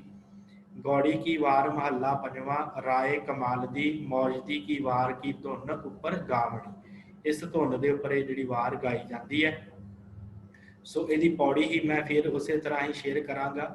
ਪੌੜੀ ਕੀ ਹੈ, ਜੋ ਤੁਧ ਭਾਵੈ ਸੋ ਭਲਾ ਸਚ ਤੇਰਾ ਭਾਣਾ, ਤੂੰ ਸਭ ਮੈਂ ਏਕ ਵਰਤਦਾ ਸਭ ਮਾਹੇ ਸਮਾਣਾ, ਥਾਨ ਤਨੰਤਰ ਰਵ ਰਿਹਾ ਜੀ ਅੰਦਰ ਜਾਣਾ, ਸਾਧ ਸੰਗ ਮਿਲ ਪਾਈਐ ਮਨ ਸੱਚੇ ਭਾਣਾ, ਨਾਨਕ ਪ੍ਰਭ ਸਰਨਾਗਤੀ ਸਦ ਸਦ ਸਦ ਕੁਰਬਾਨਾ। ਸੋ ਸਤਿਗੁਰਾਂ ਨੇ ਇਸ ਪਾਵਨ ਵਾਰ ਦੇ ਵਿੱਚ ਇਹ ਉਪਦੇਸ਼ ਜਿਹੜਾ ਬਖਸ਼ਿਸ਼ ਕੀਤਾ ਕਿ ਜੋ ਤੁਧ ਭਾਵੈ ਸੋ ਭਲਾ, ਪਰਮੇਸ਼ਰ ਜੀ ਜੋ ਤੁਹਾਨੂੰ ਭਾਉਂਦਾ ਹੈ ਉਹੀ ਭਲਾ ਹੈ, ਸੱਚ ਤੇਰਾ ਭਾਣਾ ਜਿਹੜਾ ਤੈਨੂੰ ਭਾਣਾ ਭਾਵੇ।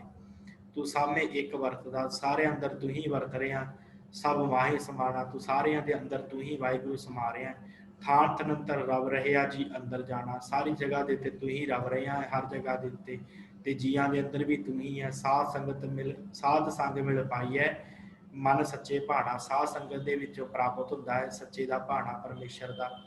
ਨਾਨਕ ਪ੍ਰਭ ਸਰਨਾਗਤੀ ਸਦ ਸਦ ਕੁਰਬਾਨਾ, ਨਾਨਕ ਪ੍ਰਭ ਸ਼ਰਨਾਗਤੀ ਸਦ ਸਦ ਕੁਰਬਾਨਾ, ਉਸ ਪ੍ਰਭੂ ਤੋਂ ਵਾਹਿਗੁਰੂ ਤੋਂ ਕੁਰਬਾਨੀ ਜਾਣਾ ਚਾਹੀਦਾ।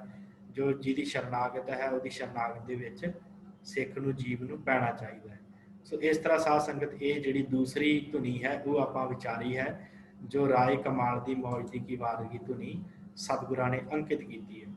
ਇਹਦੇ ਨਾਲ ਹੀ ਸਾਧ ਸੰਗਤ ਅਗਲੀ ਜਿਹੜੀ ਤੀਸਰੀ ਧੁਨੀ ਹੈ ਉਹ ਧੁਨੀ ਹੈ ਬਹੁਤ ਪ੍ਰਸਿੱਧ ਵਾਰ ਹੈ, ਸਿੱਖਾਂ ਦਾ ਨਿਤਨੇਮ ਵੀ ਹੈ, ਕੀਰਤਨ ਨਿਤਨੇਮ ਹੈ ਆਪਣਾ ਸਾਰਿਆਂ ਦਾ।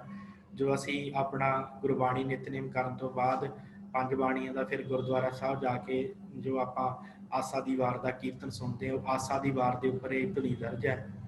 ਜੋ ਟੁੰਡੇ ਅਸ ਰਾਜੇ ਕੀ ਧੁਨੀ ਹੈ, ਤੀਸਰੇ ਨੰਬਰ ਤੇ ਉੱਪਰ ਆਉਂਦੀ ਹੈ। ਇਹ ਧੰਨ ਸ਼੍ਰੀ ਗੁਰੂ ਨਾਨਕ ਸਾਹਿਬ ਜੀ ਦੀ ਇਹ ਪਾਵਨ ਵਾਰ ਹੈ, ਤੇ ਇਹਦੇ ਉੱਪਰ ਇਹ ਸਤਿਗੁਰਾਂ ਨੇ ਟੁੰਡੇ ਅਸ ਰਾਜੇ ਕੀ ਧੁਨੀ ਜਿਹੜੀ ਹੈ ਉਹ ਅੰਕਿਤ ਕੀਤੀ ਹੈ। ਕੀ ਹੈ ਇਸ ਧੁਨੀ ਦੇ ਪਿੱਛੇ ਲੋਕ ਗਾਥਾ, ਉਹ ਆਪਾਂ ਵਿਚਾਰਦੇ ਹਾਂ। ਸਾਧ ਸੰਗਤ ਇਹ ਇੱਕ ਰਾਜਾ ਹੋਇਆ ਹੈ, ਇਹਦਾ ਨਾਮ ਇਤਿਹਾਸ ਦੇ ਵਿੱਚ ਇਹਦਾ ਨਾਮ ਵੀ ਸਾਰੰਗ ਕਰਕੇ ਆਇਆ ਹੈ ਰਾਜੇ ਦਾ। ਇਹਦਾ ਇੱਕ ਪੁੱਤਰ ਹੈ ਜਿਹਦਾ ਨਾਮ ਇਹਨੇ ਅਸ ਰੱਖਿਆ ਹੈ, ਅਸ ਪੁੱਤਰ ਦਾ ਨਾਮ।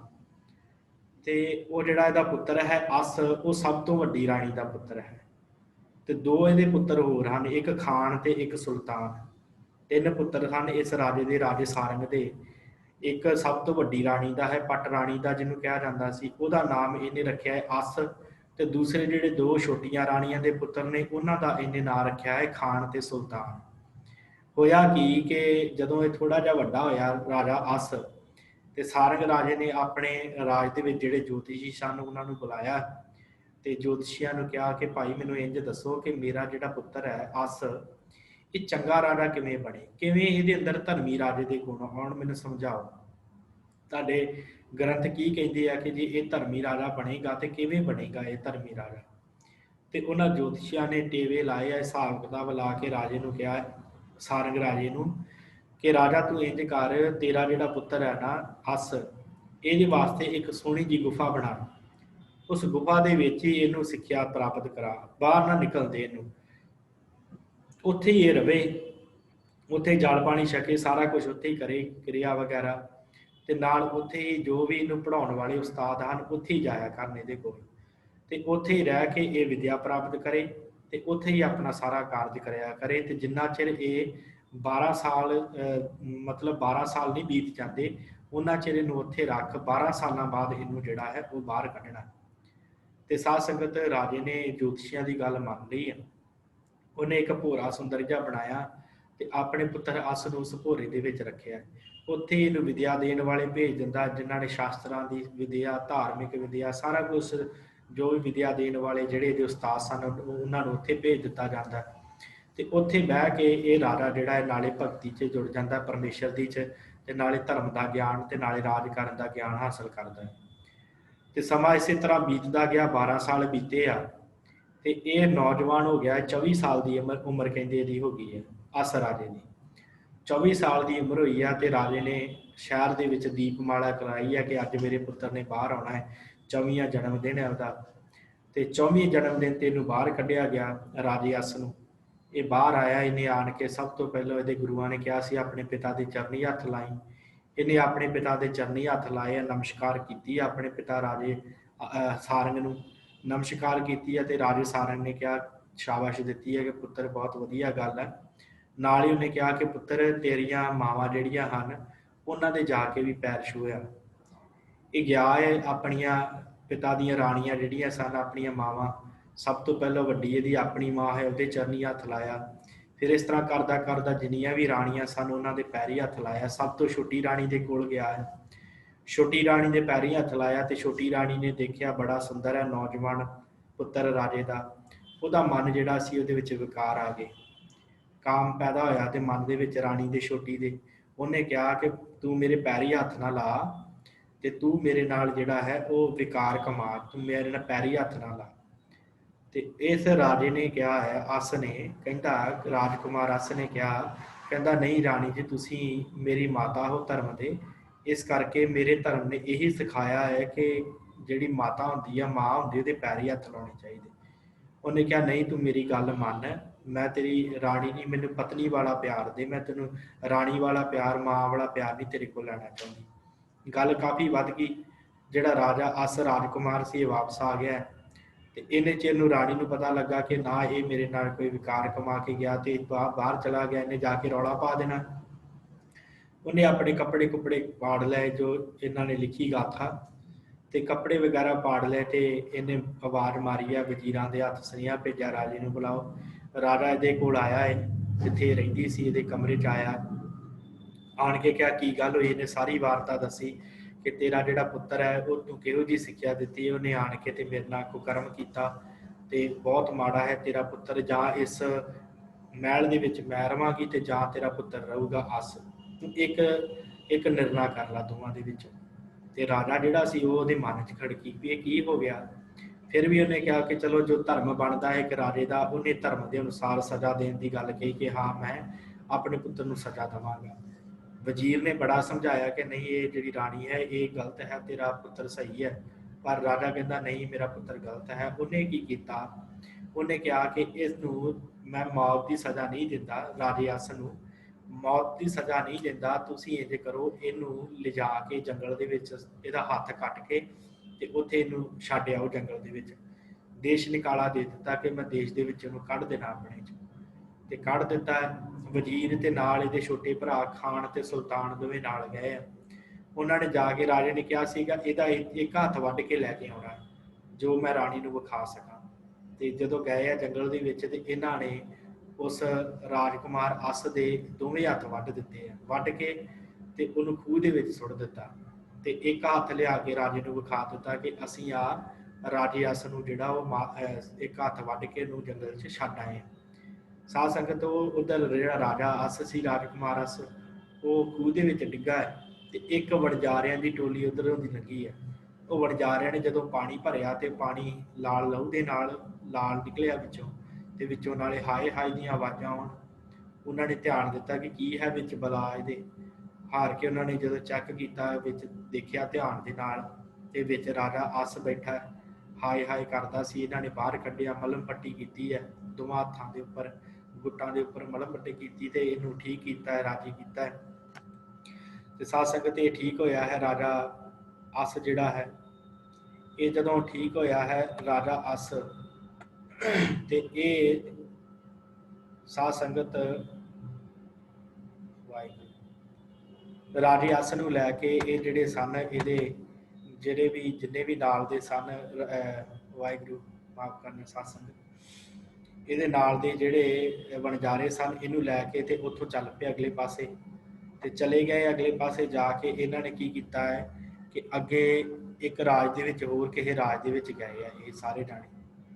ਉਸ ਰਾਜ ਦੇ ਵਿੱਚ ਜਾ ਕੇ ਇਹਨਾਂ ਨੇ ਜੋ ਵਣਜਾਰੇ ਸਨ, ਇੱਕ ਧੋਬੀ ਦੇ ਨੇੜਿਓਂ ਲੰਘੇ ਆ, ਤੇ ਧੋਬੀ ਨੇ ਵੇਖਿਆ ਕਿ ਬੜਾ ਸੁੰਦਰ ਬਾਲਕ ਹੈ। ਧੋਬੀ ਦੇ ਘਰ ਕੋਈ ਸੰਤਾਨ ਨਹੀਂ ਸੀ, ਕੋਈ ਪੁੱਤਰ ਨਹੀਂ ਸੀ ਧੋਬੀ ਦਾ ਕੋਈ ਵੀ।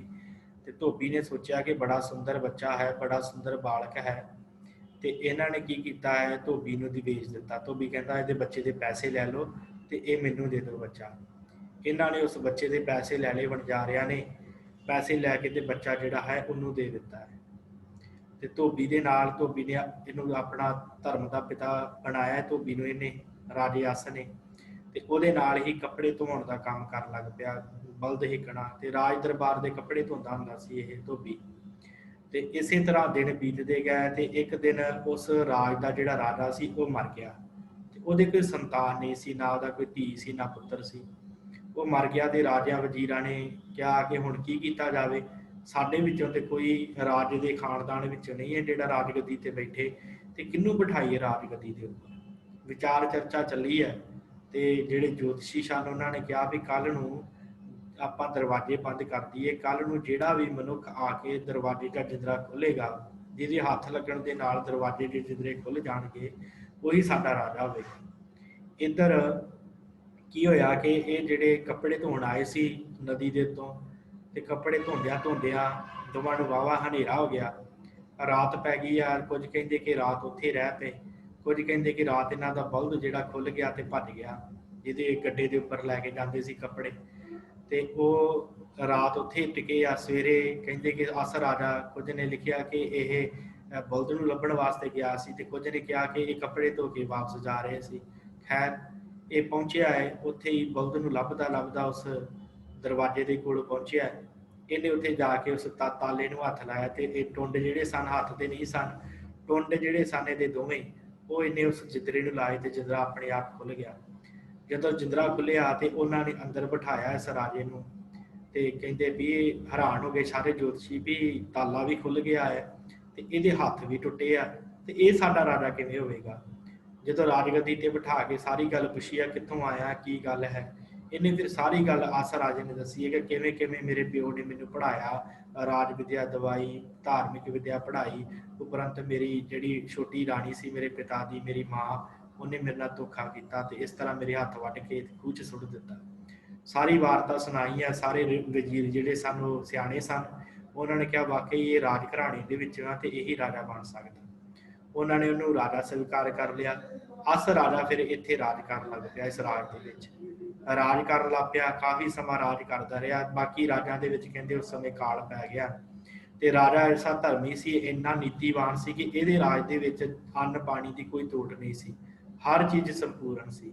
ਬਾਕੀਆਂ ਰਾਜਾਂ ਦੇ ਵਿੱਚ ਕਾਲ ਪੈ ਗਿਆ, ਤੇ ਇੱਕ ਇਹਦਾ ਜਿਹੜਾ ਪਿਓ ਦਾ ਰਾਜ ਸੀ, ਸਾਰੰਗ ਰਾਜੇ ਦਾ ਰਾਜ ਸੀ, ਉੱਥੇ ਵੀ ਕਾਲ ਪੈ ਗਿਆ। ਤੇ ਉੱਥੋਂ ਇੱਕ ਦਿਨ ਜਿਹੜਾ ਵਜ਼ੀਰ ਸੀ ਜਿਹਨੇ ਇਹਦੀ ਹਮਾਇਤ ਕੀਤੀ ਸੀ, ਉਹ ਵਜ਼ੀਰ ਨੂੰ ਰਾਜੇ ਨੇ ਭੇਜਿਆ ਹੈ ਕਿ ਫਲਾਣੇ ਫਲਾਣੇ ਰਾਜ 'ਚ ਜਾਓ, ਉਸ ਰਾਜ ਦੇ ਵਿੱਚੋਂ ਕੋਈ ਰਾਸ਼ਨ ਪਾਣੀ ਲੈ ਕੇ ਆਓ ਤਾਂ ਕਿ ਸਾਡੇ ਰਾਜ ਦਾ ਪ੍ਰਬੰਧ ਚੱਲ ਸਕੇ। ਸਾਰੰਗ ਰਾਜੇ ਨੇ ਉਸ ਵਜ਼ੀਰ ਨੂੰ ਭੇਜਿਆ ਅਸ ਰਾਜੇ ਦੇ ਰਾਜ ਦੇ ਵਿੱਚ। ਉਹ ਆਣ ਕੇ ਅਸ ਰਾਜੇ ਨੂੰ ਮਿਲਿਆ ਹੈ, ਨਮਸਕਾਰ ਕੀਤੀ ਹੈ। ਅਸ ਰਾਜੇ ਨੇ ਵਜ਼ੀਰ ਨੂੰ ਪਛਾਣ ਲਿਆ, ਚਰਨੀ ਹੱਥ ਲਾਇਆ, ਕਹਿੰਦੇ ਵਜ਼ੀਰ ਸਾਹਿਬ ਮੈਂ ਉਹੀ ਹਾਂ, ਉਸ ਰਾਜੇ ਦਾ ਰਾਜਕੁਮਾਰ ਪੁੱਤਰ ਅਸ, ਮੈਂ ਉਹੀ ਹਾਂ, ਤੇ ਮਹਾਰਾਜ ਤੁਸੀਂ ਦੱਸੋ ਤੁਹਾਨੂੰ ਕੀ ਚਾਹੀਦਾ। ਸਾਰਾ ਕੁਝ ਲੱਦ ਕੇ ਇਹਨੇ ਜੋ ਵੀ ਸੀ ਰਾਸ਼ਨ ਪਾਣੀ, ਜੋ ਵੀ ਵਜ਼ੀਰ ਨੇ ਕਿਹਾ, ਉਹ ਸਾਰਾ ਕੁਝ ਗੱਡਿਆਂ ਤੇ ਲੱਦ ਕੇ ਫ੍ਰੀ ਦੇ ਵਿੱਚ, ਨਾ ਕੋਈ ਪੈਸਾ ਲਿਆ, ਕੁਝ ਵੀ ਨਹੀਂ ਲਿਆ, ਤੇ ਆਪਣੇ ਪਿਤਾ ਦੇ ਰਾਜ ਦੇ ਵਿੱਚ ਉਹ ਭੇਜ ਦਿੱਤਾ ਅੰਨ ਪਾਣੀ ਜਿੰਨਾ ਵੀ ਚਾਹੀਦਾ ਸੀ। ਇੱਧਰ ਵਜ਼ੀਰ ਆਣ ਕੇ ਆਪਣੇ ਰਾਜੇ ਨੂੰ ਦੱਸਦਾ, ਸਾਰੰਗ ਨੂੰ, ਕਹਿੰਦਾ ਕਿ ਤੁਹਾਡਾ ਪੁੱਤਰ ਜਿਉਂਦਾ ਹੈ ਤੇ ਤੁਹਾਡਾ ਪੁੱਤਰ ਬੜਾ ਹੀ ਸੋਹਣਾ ਰਾਜ ਕਰ ਰਿਹਾ, ਤੇ ਉਹਦੇ ਰਾਜ ਦੇ ਵਿੱਚ ਕਿਸੇ ਗੱਲ ਦੀ ਤੋਟ ਨਹੀਂ ਹੈ। ਇੱਧਰ ਸਾਧ ਸੰਗਤ ਰਾਜੇ ਸਾਰੰਗ ਬਜ਼ੁਰਗ ਹੋ ਚੁੱਕਾ ਸੀ, ਬੁੱਢਾ ਹੋ ਗਿਆ ਸੀ। ਵਾਹਿਗੁਰੂ ਸਾਰੰਗ ਰਾਜੇ ਨੂੰ ਇਹ ਗੱਲ ਪਤਾ ਲੱਗੀ ਹੈ, ਤੇ ਇਹਨੇ ਆਪਣੇ ਮਨ ਦੇ ਵਿੱਚ ਬੜਾ ਹਿਰਵਾ ਕੀਤਾ ਕਿ ਮੈਂ ਬਹੁਤ ਮਾੜਾ ਕੰਮ ਕੀਤਾ ਸੀ ਉਸ ਸਮੇਂ। ਇਹਨੇ ਫਿਰ ਆਪਣੇ ਪੁੱਤਰ ਨੂੰ ਮਿਲਣਾ ਚਾਹਿਆ। ਫਿਰ ਇਹ ਆਣ ਕੇ ਆਪਣੇ ਪੁੱਤਰ ਨੂੰ ਮਿਲਿਆ ਹੈ ਅਸ ਰਾਜੇ ਨੂੰ। ਇਹਨੇ ਆਣ ਕੇ ਵਜ਼ੀਰਾਂ ਦੇ ਸਾਹਮਣੇ ਗੱਲ ਕਹੀ ਹੈ ਕਿ ਹੁਣ ਜਿਹੜਾ ਮੇਰਾ ਜਿੰਨਾ ਵੀ ਰਾਜ ਹੈ ਉਹ ਮੇਰੇ ਪੁੱਤਰ ਇਸ ਅਸ ਰਾਜ ਨੂੰ ਦੇ ਦਿੱਤਾ ਜਾਵੇ। ਲਿਖਤ ਪੜ੍ਹਤ ਹੋ ਗਈ, ਸਾਰਾ ਕੁਝ ਹੋ ਗਿਆ। ਮੋਹਰ ਲਾ ਕੇ ਸਾਰਗ ਰਾਜਾ ਜਿਹੜਾ ਸੀ ਉਹ ਜੰਗਲਾਂ ਨੂੰ ਚਲਾ ਗਿਆ। ਹੁਣ ਅਸ ਰਾਜੇ ਦੇ ਕੋਲ ਦੋ ਰਾਜ ਹੋ ਗਏ ਆ, ਇੱਕ ਆਪਣਾ ਤੇ ਇੱਕ ਆਪਣੇ ਪਿਤਾ ਦਾ। ਦੋ ਰਾਜ ਹੋ ਗਏ ਆ ਇਸ ਅਸ ਰਾਜੇ ਦੇ ਕੋਲ, ਤੇ ਦੋਵਾਂ ਰਾਜਾਂ ਦਾ ਇਹ ਮਾਲਕ ਬਣ ਗਿਆ ਹੈ ਰਾਜਾ ਅਸ। ਦੋਵਾਂ ਰਾਜਾਂ ਦਾ ਸਾਧ ਸੰਗਤ ਜਦੋਂ ਬਣ ਗਿਆ ਮਾਲਕ, ਤੇ ਇਹਦੇ ਭਰਾਵਾਂ ਨੂੰ ਪਤਾ ਲੱਗਾ, ਖਾਨ ਤੇ ਸੁਲਤਾਨ ਨੂੰ। ਖਾਨ ਤੇ ਸੁਲਤਾਨ ਨੂੰ ਜਦੋਂ ਪਤਾ ਲੱਗਾ ਕਿ ਸਾਡੇ ਪਿਤਾ ਨੇ ਰਾਜ ਜਿਹੜਾ ਆ ਉਹ ਸਾਡੇ ਭਰਾ ਦੇ ਨਾਲ ਲਿਖਤਾ ਵੱਡੇ ਦੇ, ਇਹਨਾਂ ਨੂੰ ਬੜਾ ਗੁੱਸਾ ਆਇਆ। ਇਹਨਾਂ ਨੇ ਫਿਰ ਫੌਜ ਇਕੱਠੀ ਕਰਨੀ ਸ਼ੁਰੂ ਕਰ ਦਿੱਤੀ। ਇੱਧਰ ਜਿਹੜਾ ਰਾਜਾ ਅਸ ਸੀ, ਇਹਨੂੰ ਪਤਾ ਲੱਗਾ ਹੈ ਕਿ ਇਹਨੇ ਮੇਰੇ ਨਾਮ ਸਾਰਾ ਰਾਜ ਲੱਗ ਗਿਆ। ਇਹਨੇ ਕਿਹਾ ਮੈਂ ਇਹਨਾਂ ਰਾਜ ਕੀ ਕਰਨਾ, ਚੱਲ ਮੈਂ ਆਪਣੇ ਛੋਟੇ ਭਰਾਵਾਂ ਨੂੰ ਸਮਝਾਵਾਂਗਾ ਬਹਿ ਕੇ ਗੱਲ ਕਿ ਭਾਈ ਤੁਸੀਂ ਚੰਗਾ ਰਾਜ ਕਰੋ, ਤੁਹਾਡੇ ਰਾਜ ਦੇ ਵਿੱਚ ਵੀ ਚਹਿਲ ਪਹਿਲ ਹੋ ਜਾਏਗੀ ਮੇਰੇ ਰਾਜ ਵਾਂਗੂ। ਇਹਨੇ ਮਨ 'ਚ ਇਹ ਸੋਚੀ ਸੀ ਕਿਉਂਕਿ ਧਰਮੀ ਰਾਜਾ ਸੀ, ਪਰ ਇਹਦੇ ਜਿਹੜੇ ਭਰਾ ਸਨ ਉਹਨਾਂ ਨੇ ਜੰਗ ਦਾ ਐਲਾਨ ਕਰਤਾ ਕਿ ਅਸੀਂ ਜੰਗ ਕਰਨੀ ਆ ਰਾਜੇ ਅਸ ਦੇ ਨਾਲ। ਇੱਧਰ ਜਦੋਂ ਰਾਜੇ ਅਸ ਨੂੰ ਪਤਾ ਲੱਗਾ ਤੇ ਇਹਨੇ ਪ੍ਰਮਾਤਮਾ ਦੇ ਅੱਗੇ ਬੇਨਤੀ ਕੀਤੀ ਹੈ। ਧਰਮੀ ਸੀ ਰਾਜਾ ਇਹ, ਪ੍ਰਮਾਤਮਾ ਅੱਗੇ ਬੇਨਤੀ ਕੀਤੀ ਕਿ ਹੇ ਪਰਮੇਸ਼ਰ ਵਾਹਿਗੁਰੂ, ਕਿਰਪਾ ਕਰ ਮੇਰੇ ਜਿਹੜੇ ਹੱਥ ਟੁੱਟੇ ਆ ਇਹ ਹੱਥ ਆ ਜਾਣ ਤੇ ਮੈਂ ਜਿਹੜਾ ਜੰਗ ਲੜਾਂ, ਧਰਮ ਦੀ ਜੰਗ ਲੜਾਂ।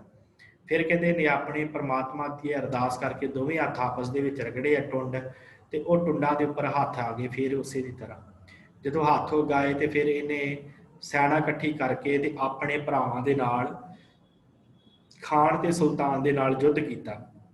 ਯੁੱਧ ਕਰਕੇ ਉਹਨਾਂ ਨੂੰ ਫਿਰ ਹਾਰ ਦਿੱਤੀ ਹੈ, ਕੈਦ ਵਿੱਚ ਪਾਇਆ, ਤੇ ਫਿਰ ਦੋਵੇਂ ਜਗ੍ਹਾ ਦਾ ਰਾਜ ਜਿਹੜਾ ਸੀ ਇਸ ਰਾਜੇ ਅਸ ਨੇ ਸਾਂਭਿਆ। ਇਸ ਧਰਮੀ ਰਾਜੇ ਦੀ ਵਾਰ ਨੂੰ ਧੰਨ ਸ਼੍ਰੀ ਗੁਰੂ ਹਰਗੋਬਿੰਦ ਸਾਹਿਬ ਜੀ ਨੇ, ਜਾਂ ਧੰਨ ਸ਼੍ਰੀ ਗੁਰੂ ਅਰਜਨ ਦੇਵ ਜੀ ਨੇ ਧੰਨ ਸ਼੍ਰੀ ਗੁਰੂ ਗ੍ਰੰਥ ਸਾਹਿਬ ਜੀ ਦੇ ਵਿੱਚ ਦਰਜ ਕੀਤਾ ਹੈ। ਤੇ ਸਾਧ ਸੰਗਤ ਕੀ ਇਸ ਜਿਹੜੀ ਵਾਰ ਹੈ ਉਹਦਾ ਕੀ ਆਰੰਭ ਹੈ, ਕੀ ਇਹਦੀ ਧੁਨੀ ਹੈ, ਮੈਂ ਆਪ ਜੀ ਨਾਲ ਸਾਂਝੀ ਕਰ ਦੇਵਾਂ। ਆਪ ਜੀ ਦੀ ਸਕਰੀਨ ਉੱਪਰ ਹੈ ਸਾਧ ਸੰਗਤ ਇਹ ਧੁਨੀ ਜੋ ਸਤਿਗੁਰੂ ਗੁਰੂ ਹਰਗੋਬਿੰਦ ਸਾਹਿਬ ਨੇ ਇਸ ਵਾਰ ਦੇ ਉੱਪਰ ਦਿੱਤੀ ਹੈ। ਟੁੰਡੇ ਅਸ ਰਾਜੇ ਦੀ ਜਿਹੜੀ ਧੁਨੀ ਹੈ। ਭਬਕਿਓ ਸ਼ੇਰ ਸਰਦੂਲ ਰਾਏ, ਰਣ ਮਾਰੂ ਬੱਜੇ, ਖਾਨ ਸੁਲਤਾਨ ਵੱਡ ਸੂਰਮੇ ਵਿੱਚ ਰਣ ਦੇ ਗੱਜੇ। ਖਾਨ ਸੁਲਤਾਨ ਇਹਦੇ ਭਰਾ ਖੱਤ ਲਿਖੇ ਟੁੰਡੇ ਅਸ ਰਾਜ ਨੂੰ ਪਾਤਸ਼ਾਹੀ ਅੱਜੇ। ਇਹਨਾਂ ਨੇ ਖੱਤ ਲਿਖਿਆ ਟੁੰਡੇ ਅਸ ਰਾਜੇ ਨੂੰ ਕਿ ਸਾਨੂੰ ਪਾਤਸ਼ਾਹੀ ਵਾਪਸ ਦੇ ਦੇ। ਟਿੱਕਾ ਸਾਰੰਗ ਬਾਪ ਨੇ ਦਿੱਤਾ ਭਰ ਲੱਜੇ। ਸਾਰੰਗ ਬਾਪ ਨੇ ਆਪ ਟਿੱਕਾ ਦਿੱਤਾ ਸੀ ਇਹਨੂੰ ਉਸ ਰਾਜ ਦਾ ਕਿ ਤੂੰ ਮੇਰਾ ਰਾਜ ਸਾਂਭੇਗਾ। ਲੱਜੇ ਭਾਵ ਸ਼ਰਮ ਦੇ ਵਿੱਚ ਆ ਕੇ ਕਿ ਮੈਂ ਆਪਣੇ ਪੁੱਤਰ ਦੇ ਨਾਲ ਬੜੀ ਮਾੜੀ ਕੀਤੀ। ਫਤਿਹ ਪਾਈ ਅਸ ਰਾਜੀ ਸ਼ਾਹੀ ਕਰ ਸੱਚੇ। ਫਿਰ ਫਤਿਹ ਪਾਈ ਹੈ, ਇਹਨੇ ਜੰਗ ਜਿੱਤ ਲਈ, ਆਪਣੇ ਦੋਵਾਂ ਭਰਾਵਾਂ ਨੂੰ ਜਿੱਤ ਕੇ ਇਹਨੇ ਆਪਣੇ ਪਿਓ ਦਾ ਰਾਜ ਵੀ ਸਾਂਭ ਲਿਆ ਹੈ ਤੇ ਆਪਣੇ ਭਰਾਵਾਂ ਦਾ ਰਾਜ ਵੀ ਸਾਂਭ ਲਿਆ, ਤੇ ਆਪਣਾ ਜਿਹੜਾ ਰਾਜ ਇਹਨੂੰ ਮਿਲਿਆ ਸੀ ਉਹ ਵੀ ਇਹਨੇ ਸਾਂਭਣਾ ਕੀਤਾ। ਤੇ ਸਾਧ ਸੰਗਤ ਇਹ ਹੈ ਇਸ ਵਾਰ ਦਾ ਜਿਹੜਾ ਸਰਲੇਖ ਆਪ ਦੀ ਸਕਰੀਨ ਉੱਪਰ 462 ਅੰਗ ਦੇ ਉੱਪਰ ਸੁਭਾਇਮਾਨ ਹੈ। ਇਹ ਜਿਹੜੀ ਵਾਰ ਹੈ ਆਸਾ ਮਹੱਲਾ ਪਹਿਲਾ, ਪਹਿਲੇ ਪਾਤਸ਼ਾਹ ਜੀ ਦੀ ਇਹ ਪਾਵਨ ਵਾਰ ਹੈ। ਇੱਕ ਓੰਕਾਰ ਸਤਨਾਮ ਕਰਤਾ ਪੁਰਖ, ਨਿਰਭਉ ਨਿਰਵੈਰ ਅਕਾਲ ਮੂਰਤ ਅਜੂਨੀ, ਸੈਭੰ ਗੁਰ ਪ੍ਰਸਾਦ। ਆਸਾ ਮਹੱਲਾ ਪਹਿਲਾ। ਵਾਰ ਸ਼ਲੋਕਾਂ ਨਾਲ, ਸ਼ਲੋਕ ਵੀ ਮਹੱਲੇ ਪਹਿਲੇ ਕੇ ਲਿਖੇ। ਟੁੰਡੇ ਅਸ ਰਾਜੇ ਕੀ ਧੁਨੀ। ਟੁੰਡੇ ਅਸ ਰਾਜੇ ਕੀ ਧੁਨੀ ਜੋ ਸਤਿਗੁਰਾਂ ਨੇ ਇਸ ਵਾਰ ਦੇ ਉੱਪਰ ਚੜਾਈ ਹੈ। ਇਹ ਇਸ ਵਾਰ ਦੀ ਪੌੜੀ ਹੈ। ਆਪੀਨੇ ਆਪ ਸਾਜਿਓ, ਆਪੀਨੇ ਰਚਿਓ ਨਾਓ, ਦੁਈ ਕੁਦਰਤ ਸਾਜੀਐ ਕਰ ਆਸਣ ਡਿਠੋ ਚਾਓ। ਦਾਤਾ ਕਰਤਾ ਆਪ ਤੂੰ, ਤੁਸ ਦੇਵ ਹੈ ਕਰੈ ਪਸਾਓ। ਤੂੰ ਜਾਣੋਈ ਸਭ ਸੈ ਦੀ ਲੈਸੈ ਜਿੰਦ ਕਵਾਓ, ਕਰ ਆਸਣ ਡਿਠੋ ਚਾਓ, ਕਰ ਆਸਣ ਡਿਠੋ ਚਾਓ। ਪਰਮੇਸ਼ਰ ਦੀ ਬੇਅੰਤਤਾ ਸਤਿਗੁਰਾਂ ਨੇ ਬਿਆਨ ਕੀਤੀ ਹੈ ਕਿ ਉਹਨੇ ਆਪਣੇ ਆਪ ਨੂੰ ਆਪਣੇ ਤੋਂ ਸਾਜਿਆ, ਫਿਰ ਰਚਨਾ ਰਚੀ ਹੈ ਤੇ ਦੂਸਰੀ ਕੁਦਰਤ ਸਾਜ ਕੇ ਤੇ ਵਿੱਚ ਹੀ ਉਹਦੇ ਬੈਠ ਗਿਆ। ਕਰਤਾ ਵੀ ਉਹ ਆਪ ਹੈ, ਦਾਤਾ ਵੀ ਉਹ ਆਪ ਹੈ। ਦਾਤਾ ਕਰਤਾ ਆਪ ਤੂੰ, ਤੁਸ ਦੇਵੈ ਕਰੇ ਪਸਾਓ। ਤੂੰ ਜਾਣ ਹੋਈ ਸਭ ਸੈ ਦੇ ਲੈਸੈ ਜਿੰਦ ਕਵਾਓ। ਸਾਰਿਆਂ ਨੂੰ ਦੇਣ ਵਾਲਾ ਵੀ ਆਪ ਹੈ, ਸਾਰਿਆਂ ਦੀ ਜਿੰਦ ਕੱਢਣ ਵਾਲਾ ਵੀ ਉਹ ਪਰਮੇਸ਼ਰ ਆਪ ਹੈ। ਕਰ ਆਸਣ ਡਿਠੋ ਜਾਓ। ਸਾਰੇ ਸੰਸਾਰ ਦੇ ਵਿੱਚ ਉਹ ਇੱਕ ਆਸਣ ਲਾ ਕੇ ਬੈਠਾ ਹੋਇਆ ਹੈ। ਸੋ ਇਸ ਤਰ੍ਹਾਂ ਸਾਧ ਸੰਗਤ ਇਹ ਤਿੰਨ ਵਾਰਾਂ ਜਿਹੜੀਆਂ ਹਨ ਉਹਨਾਂ ਦੀ ਆਪਾਂ ਅੱਜ ਵਿਚਾਰ ਚਰਚਾ ਕੀਤੀ ਹੈ। ਬਾਕੀ ਦੀਆਂ ਵਾਰਾਂ ਦੀ ਆਪਾਂ ਵਿਚਾਰ ਚਰਚਾ ਕੱਲ੍ਹ ਨੂੰ ਕਰਾਂਗੇ ਕਿਉਂਕਿ ਸਮਾਂ ਹੋ ਗਿਆ ਹੈ। ਸੋ ਸਾਧ ਸੰਗਤ ਇਸ ਤਰ੍ਹਾਂ ਜਿਹੜੀਆਂ ਤਿੰਨ ਵਾਰਾਂ ਹਨ, ਪਹਿਲੀ ਮਲਕ ਮਰੀ ਤਥਾ ਚੰਦਰਹਾਰਾ ਸੋਹੀਆ ਦੀ ਧੁਨੀ, ਤੇ ਦੂਸਰੀ ਜਿਹੜੀ ਹੈ ਰਾਏ ਕਮਾਲ ਦੀ ਮੌਜ ਦੀ ਕੀ ਵਾਰ ਕੀ ਧੁਨੀ, ਤੇ ਤੀਸਰੀ ਜਿਹੜੀ ਹੈ ਟੁੰਡੇ ਅਸ ਰਾਜੇ ਕੀ ਧੁਨੀ। ਇਹਦੇ ਬਾਰੇ ਆਪਾਂ ਡਿਟੇਲ ਨਾਲ ਵਿਚਾਰ ਚਰਚਾ ਕੀਤੀ ਹੈ। ਸੋ ਆਪ ਸਭ ਸੰਗਤ ਦਾ ਬਹੁਤ ਬਹੁਤ ਧੰਨਵਾਦ। ਇਸੇ ਤਰ੍ਹਾਂ ਆਪ ਜੀ ਨੇ ਜੁੜਦੇ ਰਹਿਣਾ। ਜੇ ਕੋਈ ਸਵਾਲ ਹੈ, ਕੁਝ ਪੁੱਛਣਾ ਹੈ, ਤੇ ਆਪ ਆਪਣਾ ਮਾਈਕ ਔਨ ਕਰਕੇ ਪੁੱਛ ਸਕਦੇ ਹੋ। ਉਪਰੰਤ ਆਪਾਂ ਸਾਧ ਸੰਗਤ ਸਮਾਪਤੀ ਕਰੀਏ। ਹਾਂਜੀ ਵਾਹਿਗੁਰੂ। ਵਾਹਿਗੁਰੂ। ਠੀਕ ਹੈ ਵਾਹਿਗੁਰੂ ਜੀ। ਹਾਂਜੀ ਵਾਹਿਗੁਰੂ। ਪ੍ਰਭ ਸਿੰਘ ਜੀ ਕੁਝ ਪੁੱਛਣਾ? ਠੀਕ ਹੈ ਵਾਹਿਗੁਰੂ ਜੀ। ਆਪ ਹਾਂਜੀ ਗੁਰਪ੍ਰਤਾਪ ਸਿੰਘ। ਜੀ ਵਾਹਿਗੁਰੂ ਜੀ ਕਾ ਖਾਲਸਾ, ਵਾਹਿਗੁਰੂ ਜੀ ਕੀ ਫਤਿਹ। ਵਾਹਿਗੁਰੂ ਜੀ ਕਾ ਖਾਲਸਾ, ਵਾਹਿਗੁਰੂ ਜੀ ਕੀ ਫਤਿਹ। ਜੀ ਆਪਾਂ ਜਿੱਦਾਂ ਚੰਡੀ ਦੀ ਵਾਰ ਪੜ੍ਹਦੇ ਆ, ਤੇ ਹੁਣ ਆਪਾਂ ਜਿਹੜੀ ਤੁਸੀਂ ਹੁਣ ਲਾਸਟ ਵਾਰ ਦਿਖਾਈ ਸੀ, ਤੇ ਇਹਨਾਂ ਦਾ ਲੈਂਗੁਏਜ ਮਤਲਬ ਇਹਨਾਂ ਦਾ ਕੰਪੋਜੀਸ਼ਨ ਥੋੜਾ ਸੇਮ ਹੀ ਹੁੰਦਾ ਵਾ। ਜਿੱਦਾਂ 3-4 ਵਰਡ ਦਾ ਇਸ ਤਰ੍ਹਾਂ ਹੀ ਕੰਪੋਜੀਸ਼ਨ ਹੈ। ਹੁਣ ਤੁਕ ਮੈਨੂੰ ਐਗਜ਼ੈਕਟਲੀ ਯਾਦ ਨਹੀਂ ਆ ਰਹੀ। ਤੇ ਇਹ ਕਿ ਵਾਰ ਦੀ ਕੋਈ ਮਾਤਰਾ ਵਗੈਰਾ ਹੁੰਦੀ, ਜਿੱਦਾਂ ਰਾਗ ਦੀ ਇੱਕ ਪਾਰਟਿਕੂਲਰ ਮਾਤਰਾ ਵਗੈਰਾ ਹੁੰਦੀ, ਤੇ ਵਾਰ ਦੀ ਵੀ ਇਸ ਤਰ੍ਹਾਂ ਕੁਝ ਹੋਵੇ? ਵਾਰ ਮਤਲਬ ਨਾਰਮਲ ਇਹ ਤੋਂ ਲੰਬੇ ਸੈਂਟੈਂਸ ਵੀ ਹੋ ਸਕਦੀ? ਹਾਂਜੀ ਵੀਰ ਜੀ, ਅਸਲ 'ਚ ਕੀ ਹੈ ਕਿ ਇਹ ਨਾ ਪੰਜਾਬ ਦੀ ਜਿਹੜਾ ਮਾਝ ਰਾਗ ਹੈ ਨਾ, ਮਾਝ ਰਾਗ ਤੁਸੀਂ ਪਹਿਲੀ ਵਾਰ ਦੀ ਗੱਲ ਕੀਤੀ ਹੈ। ਮਾਝ ਰਾਗ ਜਿਹੜਾ ਉਹ ਦੇਸੀ ਰਾਗ ਹੈ, ਪੰਜਾਬ ਦਾ ਰਾਗ ਹੈ ਦੇਸੀ। ਇਸ ਕਰਕੇ ਉਹਦੀ ਜਿਹੜੀ ਵਾਰ ਹੈ ਉਹ ਪੰਜਾਬੀ ਦੇ ਵਿੱਚ ਹੈ। ਜਿਹੜੀ ਵਾਰ ਦੀ ਧੁਨੀ ਮਹਾਰਾਜ ਨੇ ਚਾੜੀ ਹੈ ਨਾ, ਉਹ ਵੀ ਪੰਜਾਬੀ ਦੇ ਵਿੱਚ। ਇਸ ਕਰਕੇ ਇਹ ਜਿਹੜੀ ਵਾਰ ਆ, ਇਹ ਚੰਡੀ ਦੀ ਵਾਰ ਦੇ ਨਾਲ, ਜਿਵੇਂ ਸ਼ਸ਼ਰ ਪਜੂਦੇ ਦੁਰਗਸ਼ਾ ਰਣ ਹੈ ਨਾ, ਦੁਰਗਾ ਦੀ ਵਾਰ ਜਿਹੜੀ ਹੈ ਚੰਡੀ ਦੀ ਵਾਰ ਉਹਦੇ ਨਾਲ ਰਲਦੀ ਹੈ। ਤੇ ਇਹ ਵੀ ਸਤਿਗੁਰਾਂ ਨੇ ਚੰਡੀ ਦੀ ਵਾਰ ਵੀ ਪੰਜਾਬੀ ਦੇ ਵਿੱਚ ਰਚਨਾ ਕੀਤੀ ਹੈ। ਤੇ ਇਸੇ ਤਰ੍ਹਾਂ ਜੋ ਸਤਿਗੁਰੂ ਵਾਹਿਗੁਰੂ ਜੋ ਇਹ ਵਾਰਾਂ ਹਨ, ਇਹਦੀ ਵੀ ਰਚਨਾ ਪੰਜਾਬੀ 'ਚ ਹੋਈ ਹੈ। ਇਸ ਕਰਕੇ ਇਹ ਆਪਸ ਦੇ ਵਿੱਚ ਕਾਫੀ ਰਲਦੀਆਂ। ਤੇ ਦੂਸਰੀ ਇਹਨਾਂ ਦੀ ਜਿਹੜੀ ਧੁਨੀ ਹੈ ਸਾਧ ਸੰਗਤ, ਉਹਨਾਂ ਦੇ ਬਾਰੇ ਜਿਹੜੀ ਆ ਹਜੇ ਖੋਜ ਹੋ ਰਹੀ ਹੈ। ਕੋਈ ਵੱਡੇ ਪੱਧਰ ਦੇ ਉੱਤੇ ਖੋਜ ਨਹੀਂ ਹੋ ਪਾਈ ਕਿ ਇਹਨਾਂ ਦੀ ਧੁਨੀ ਕਿਵੇਂ ਗਾਈ ਜਾ ਸਕਦੀ ਆ, ਕਿਵੇਂ ਕਿਵੇਂ ਦੀ ਧੁਨੀ ਆ, ਕੀ ਵਿਸ਼ਰਾਮ ਕਿੱਥੇ ਕਿੱਥੇ ਹੁੰਦਾ, ਉਹਦੇ ਬਾਰੇ ਜਿਹੜੀ ਖਾਸ ਤੌਰ ਦੇ ਉੱਤੇ ਹਜੇ ਤੱਕ ਕੋਈ ਜਿਹੜੀ ਡਿਟੇਲ ਉਹ ਨਹੀਂ ਮਿਲਦੀ। ਕਿਉਂਕਿ ਉਸ ਸਮੇਂ ਕੋਈ ਰਿਕਾਰਡਿੰਗ ਤੇ ਹੁੰਦੀ ਨਹੀਂ ਸੀ। ਜਿਵੇਂ ਕੋਈ ਹੁਣ ਆਪਾਂ ਕੁਝ ਵੀ ਗਾਉਂਦੇ ਉਹਦਾ ਰਿਕਾਰਡ ਹੋ ਜਾਂਦਾ, ਤੇ ਉਸ ਸਮੇਂ ਢਾਡੀ ਜੇ ਗਾਉਂਦੇ ਸਨ, ਜੇ ਉਹ ਕੋਈ ਰਿਕਾਰਡ ਕਰ ਲੈਂਦਾ ਤੇ ਉਹ ਸਾਨੂੰ ਧੁਨੀਆਂ ਵੀ ਪਤਾ ਲੱਗ ਜਾਂਦੀਆਂ ਕਿ ਕਿਵੇਂ ਗਈਆਂ ਸੀ ਇਹ ਵਾਰਾਂ। ਤੇ ਧੁਨੀ ਇਸ ਕਰਕੇ ਜਿਹੜੀ ਆ ਉਹ ਖੋਜ ਦਾ ਵਿਸ਼ਾ ਹੈ। ਤੇ ਜਦੋਂ ਖੋਜ ਹੋ ਜਾਏਗੀ ਫਿਰ ਕੁਛ ਨਾ ਕੁਛ ਜ਼ਰੂਰ ਪਤਾ ਲੱਗੇਗਾ। ਸੋ ਇਸ ਕਰਕੇ ਪੰਜਾਬੀ ਦੀ ਵਾਰ ਹੋਣ ਕਰਕੇ ਚੰਡੀ ਦੀ ਵਾਰ ਵੀ ਪੰਜਾਬੀ 'ਚ ਆ, ਤੇ ਜਿਹੜੀ ਇਹ ਆਪਾਂ ਸਭ ਤੋਂ ਪਹਿਲਾਂ ਮਲਕ ਅਮਰੀਕ ਚੰਦਰ ਸੋਹੀਆ ਦੀ ਵਾਰ ਹੈ, ਇਹ ਵੀ ਪੰਜਾਬੀ ਵਿੱਚ ਆ। ਇਸ ਕਰਕੇ ਇਹ ਆਪਸ ਦੇ ਵਿੱਚ ਕਾਫੀ ਰਲਦੀਆਂ, ਤੇ ਤਾਂ ਕਰਕੇ ਜਿਹੜੇ ਸ਼ਬਦ ਤੁਹਾਨੂੰ ਇੱਕੋ ਜਿਹੇ ਲੱਗਦੇ। ਹਾਂਜੀ ਵਾਹਿਗੁਰੂ। ਠੀਕ ਹੈ ਵੀਰ ਜੀ, ਥੈਂਕ ਯੂ। ਠੀਕ ਹੈ ਜੀ। ਹਾਂਜੀ ਹਾਂਜੀ ਵੀਰ ਜੀ, ਬਹੁਤ ਬਹੁਤ ਧੰਨਵਾਦ। ਠੀਕ ਹੈ ਸਾਧ ਸੰਗਤ, ਆਪ ਸਭ ਸੰਗਤ ਦਾ ਬਹੁਤ ਬਹੁਤ ਧੰਨਵਾਦ। ਇਸੇ ਤਰ੍ਹਾਂ ਆਪ ਜੀ ਨੇ ਜੁੜਦੇ ਰਹਿਣਾ। ਬਾਕੀ ਜਿਹੜੀ ਰਹਿ ਗਿਆ ਹੈ ਉਹ ਆਪਾਂ ਕੱਲ ਨੂੰ ਵਿਚਾਰਾਂਗੇ। ਇੱਥੇ ਹੀ ਬੁਲਾਓ ਫਤਿਹ। ਵਾਹਿਗੁਰੂ ਜੀ ਕਾ ਖਾਲਸਾ, ਵਾਹਿਗੁਰੂ ਜੀ ਕੀ ਫਤਿਹ।